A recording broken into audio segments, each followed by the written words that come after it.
ممکن در آینده سوری در دانشگاه ها و مؤسسات نظامی روسیه میشه.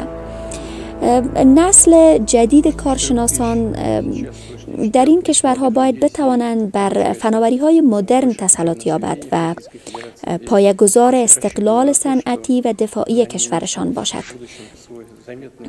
در سطح دیپلماتیک تماس‌های ما با تهران و دمشق به صورت منظم ادامه دارد.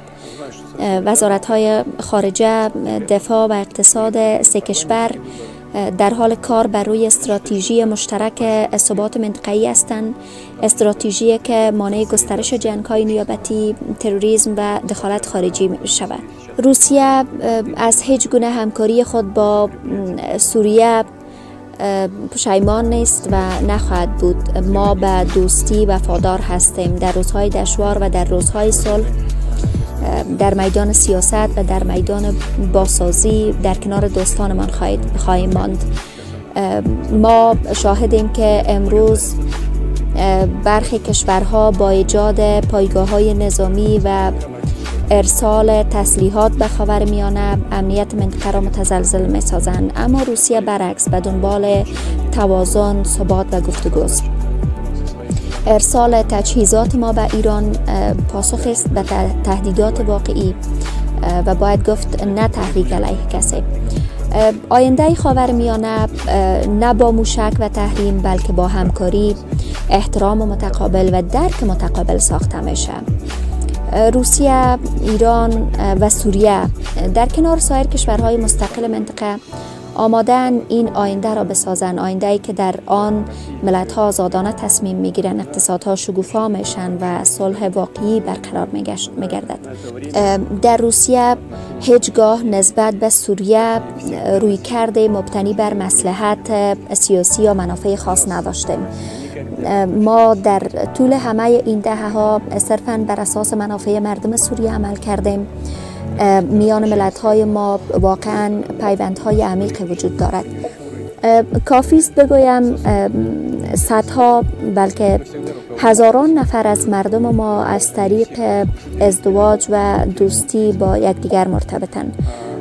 بیش از 4000 تن از جوانان سوریه اکنون در مؤسسات تحصیلات عالی فدراسیون روسیه مصروف آموزشند و من بسیار امیدوارم که آنان در آینده نقش مهم و مؤثری در توسعه و همچنان تحکیم دولت سوریه ایفا کنند. میدانم که به تازگی در 5 اکتبر احتمالاً انتخابات پارلمانی برگزار شد.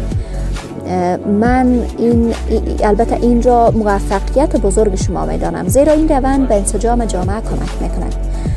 با وجود آن که سوریه اکنون دوران دشواری را سپری میکند، این امر در نهایت باعث تقویت ارتباط و تعامل میان همه نیروهای سیاسی سوریه خواهد شد. جناب رئیس جمهور، از سال 1993 کمیسیون بین دولتی ما فعال است و اکنون فعالیت خود را از سر گرفته. من از شما سپاسگزارم که هیئت بین دولتی ما را به ریاست معاون نخست وزیر دولت روسیه آقای نویکوف پذیرفتید.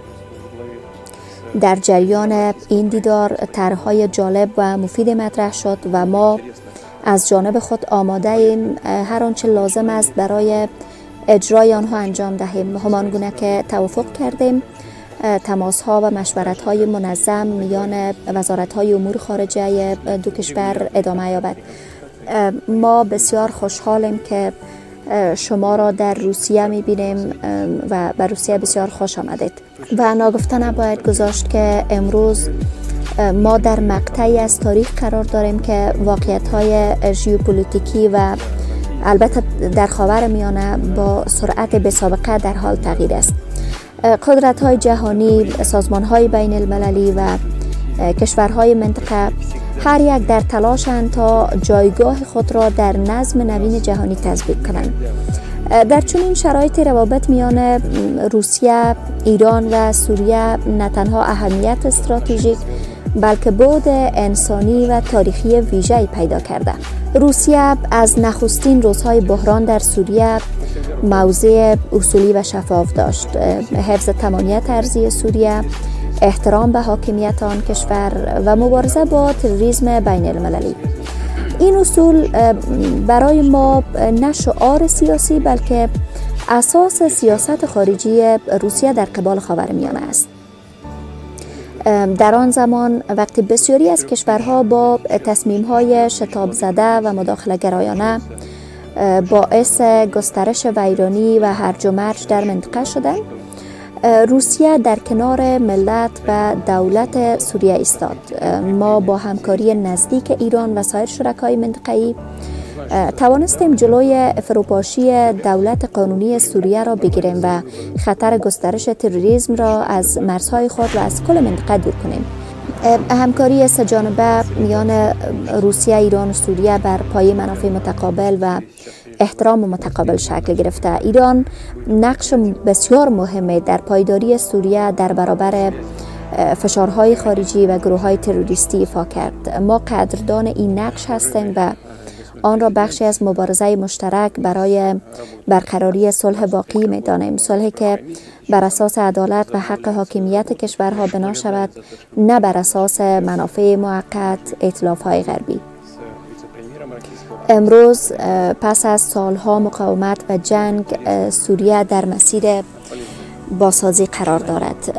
ما با همکاری دولت سوریه و حمایت فنی، حمایت اقتصادی و بشری از سوی روسیه و شریک راهبردی ما ایران، پروژه های بزرگ زیربنایی را آغاز کردیم، از بازسازی نیروگاه ها و تأسیسات نفتی گرفته تا احیای نظام آموزشی و خدمات اجتماعی. ما باور داریم که بازسازی سوریه باید بدون تحریم ها و فشارهای سیاسی انجام شود.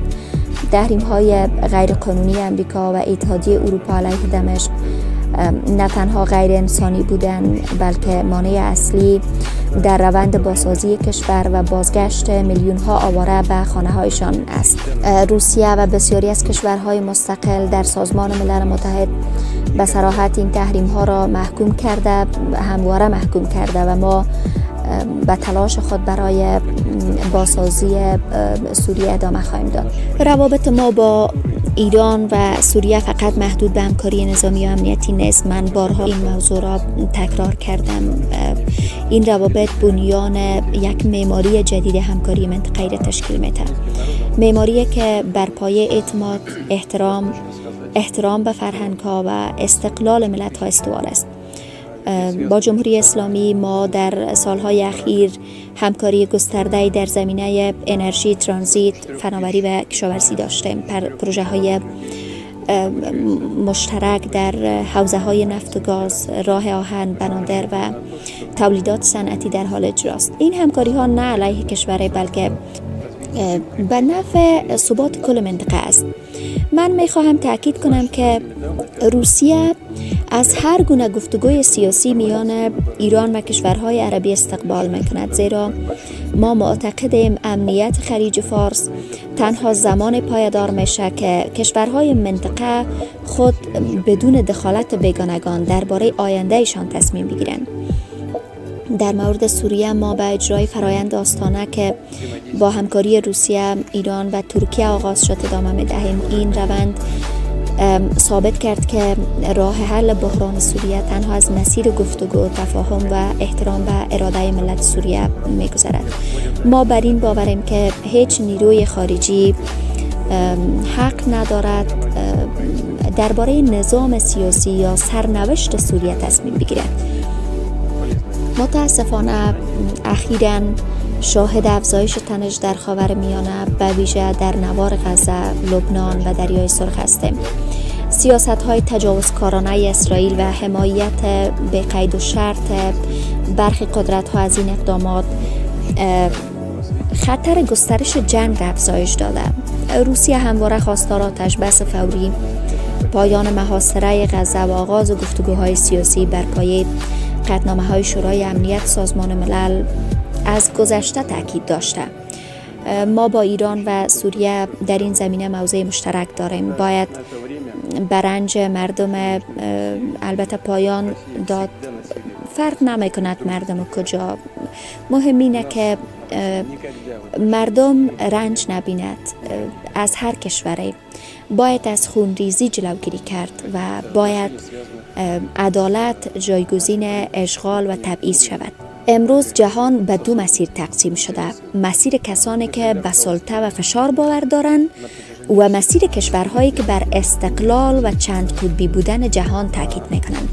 روسیه، ایران و سوریه در صف دوم قرار دارند. ما برای ایجاد جهانی تلاش میکنیم که در آن هر کشور بزرگ یا کوچک حق تصمیم گیری برای سرنوشت خود را داشته باشد.